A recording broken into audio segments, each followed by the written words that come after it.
Bonjour. Aujourd'hui, on va regarder comment toucher les visiteurs de votre site web qui n'ont pas converti avec des publicités Facebook. Pourquoi? Parce que 98% des visiteurs d'un site ne convertissent pas. Pourtant, aujourd'hui, c'est tout à fait possible de mettre en place ce qu'on appelle du retargeting. C'est-à-dire qu'on va installer le pixel Facebook sur votre site internet. On va ensuite créer une audience personnalisée des informations issues de ce pixel Facebook et vous pourrez de ce fait publier des publicités à des audiences personnalisées. Alors, concrètement, il faut se rendre sur votre compte Business Manager de Facebook, donc cette page-ci où, quand vous arrivez, donc vous avez accès à votre, back office. Donc là, vous pouvez choisir différents endroits où vous rendre et donc là, en ce qui nous concerne, pour créer un pixel et l'installer, on va se rendre ici sur Gestionnaire des événements. Donc vous arrivez ici sur cette page Gestionnaire des événements, sur laquelle vous allez voir tous vos pixels, toutes vos datas, tous les derniers éléments remontés. Pour créer un pixel, donc c'est très simple. Vous allez aller ici sur Connecter des sources de données. C'est la première étape. Ici, vous allez sélectionner Web. Donc, on va prendre Web. Alors, vous pouvez aussi le faire pour une app. Donc là, il faudra connecter avec les SDK mobiles. Dans l'article qui est en lien, vous pouvez voir comment faire. Et ensuite, sur des événements aussi hors ligne, et donc pour suivre des personnes qui ont eu une interaction avec vous hors ligne, notamment sur la partie commerce, en collectant des adresses mail ou des numéros de téléphone, des noms et des prénoms, vous pouvez vous constituer un fichier et en fait, ce fichier-là, vous allez pouvoir le mettre à disposition pour essayer de faire du retargeting là-dessus. Donc, nous, dans notre cas, on va prendre Web. On va ici sélectionner Pixel. Alors, j'explique juste rapidement. L'API, c'est pour faire aussi le lien entre les éléments qui se passent sur votre site et, et Facebook, mais via directement les serveurs, donc via le serveur de votre site web pour envoyer directement au serveur. Donc, ça nécessite un peu de développement. Donc là, nous, on ne va pas le faire. On va vraiment prendre Pixel Facebook. Donc, on prend Pixel Facebook qui a la même particularité, sauf que le pixel va petit à petit, avec les mises à jour, être un peu moins précis, un peu moins performant. Donc, il faudra à terme venir à l'API, mais on vous expliquera ça le cas échéant. Alors, hop, j'arrive à l'étape pour donner le nom à mon pixel Facebook. Donc là, on va l'appeler Pixel Démo Installation. OK. Ici, vous pouvez mettre votre site internet ou pas. En fait, si vous le mettez, ça veut dire que Facebook va aller voir pour essayer de comprendre la technologie sur laquelle est constitué votre site. Et à partir de là, il va vous proposer derrière, pour installer le pixel, directement les outils ou les plugins à mettre en place sur votre technologie, sachant que ça reste quand même très simple d'installer un pixel. Donc, vous n'êtes pas obligé de le faire. Donc, moi, là, je ne le fais pas. On va faire continuer. Et donc ici, voilà, mon pixel est créé. On le voit arriver ici, tout en haut. Et là, il me demande donc comment l'installer. Choisir mon mode d'installation pour le pixel. Donc pour cela, très simple, soit j'installe le code manuellement, donc comme ici, c'est-à-dire que je vais copier un bout de code et je vais aller le coller dans la balise aide de mon site web.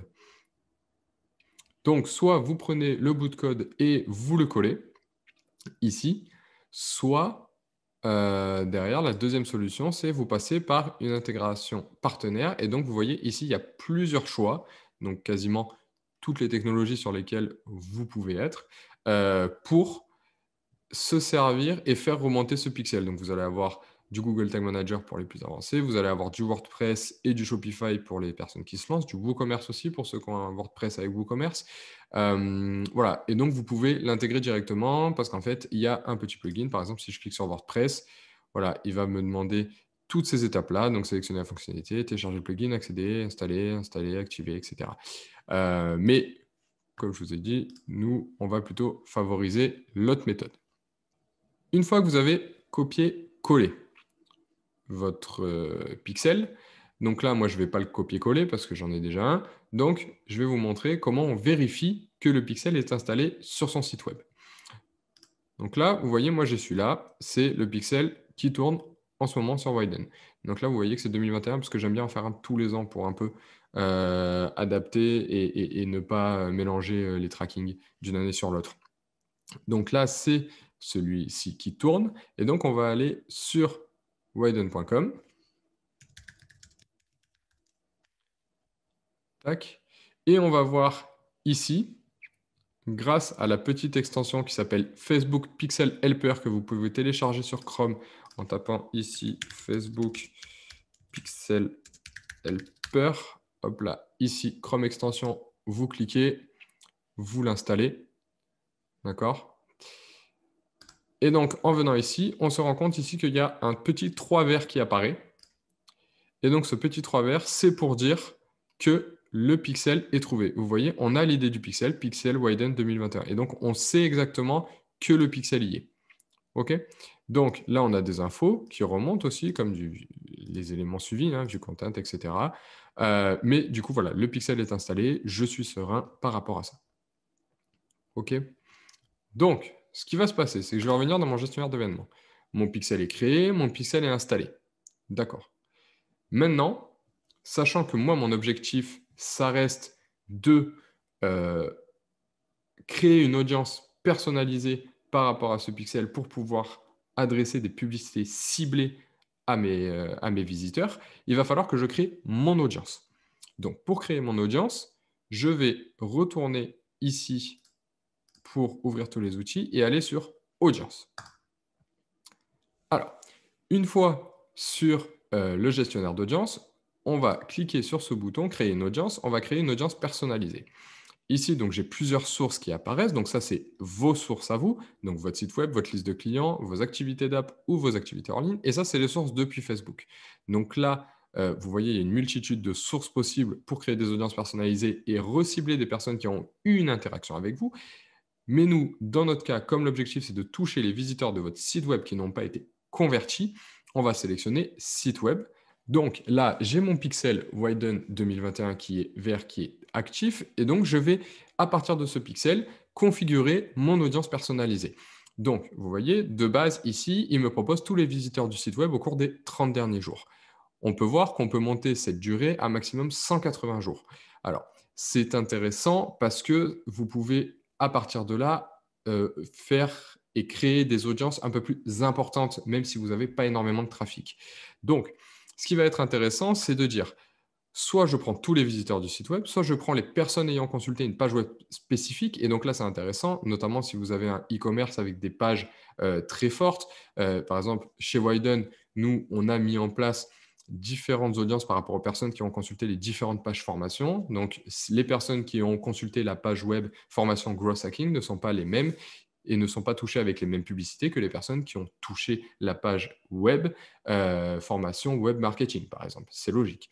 Ensuite, vous pouvez aussi cibler par rapport aux visites, aux visiteurs par temps passé. Et donc là, c'est intéressant parce que plus on sait qu'une personne a passé de temps sur votre site, plus il y a des possibilités que cette personne soit intéressée par vos services. Mais même si elle n'a pas converti, ça peut être une donnée intéressante pour vous pour la recibler. Donc là, en l'occurrence, on va prendre ça, personne ayant consulté une page web spécifique au cours des, on va augmenter à 60 derniers jours.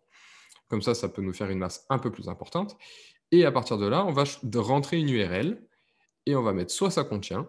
Donc, par exemple, si vous voulez que toutes les URL qui contiennent le mot marketing digital, les personnes soient reciblées, si votre site est bien structuré, ça peut avoir un intérêt. Sinon, vous pouvez mettre aussi un début d'URL et donc, si votre site est bien structuré en page descendante, toutes les URL qui suivent seront suivies, donc il n'y a pas de problème. Sinon, ne contient pas, donc vous pouvez aussi exclure. Voilà, nous par exemple, on a une audience qui s'appelle l'audience Visitor Widen sans blog, et donc on a exclu toutes les personnes qui ont visité des pages du blog. Voilà, c'est assumé et c'est voulu. Et ensuite, vous pouvez aussi mettre du égal si vous voulez vraiment une page précise. Par exemple, si vous voulez retargeter toutes les personnes qui ont acheté votre produit et que vous avez une page de remerciement d'achat du produit précise, vous pouvez dire toutes les personnes qui ont acheté ce produit-là, je vais essayer de leur vendre un produit additionnel et donc je vais les recibler avec d'autres produits ou d'autres suppléments par rapport au fait qu'ils aient vu cette page précise. Voilà. Donc, je mets ici mon URL cible, je peux en rajouter, je peux aussi affiner, c'est-à-dire je peux dire combien de fois la personne a vu la page, par exemple, au cours des 60 derniers jours. ça peut me permettre de savoir qui sont les gens les plus attirés par la page et qui sont les gens les plus intéressés par mon offre. Je peux aussi, donc supérieur ou égal bien entendu, je peux aussi par appareil. C'est-à-dire, je peux savoir si les personnes sont venues d'iOS, d'Android, depuis du bureau ou depuis du mobile. Et ça, c'est très intéressant par rapport au comportement. On sait que même si le comportement d'achat aujourd'hui a tendance à aller de plus en plus sur mobile, on sait que les gens sont plus enclins à dépenser de l'argent depuis leur ordinateur que depuis leur mobile. Donc ça peut être très intéressant dans le reciblage à mettre en place. Donc là, je vais enlever ça pour l'exemple. Je vais donner un nom à mon audience qui va s'appeler visiteur 60 jours page marketing digital et je vais créer l'audience.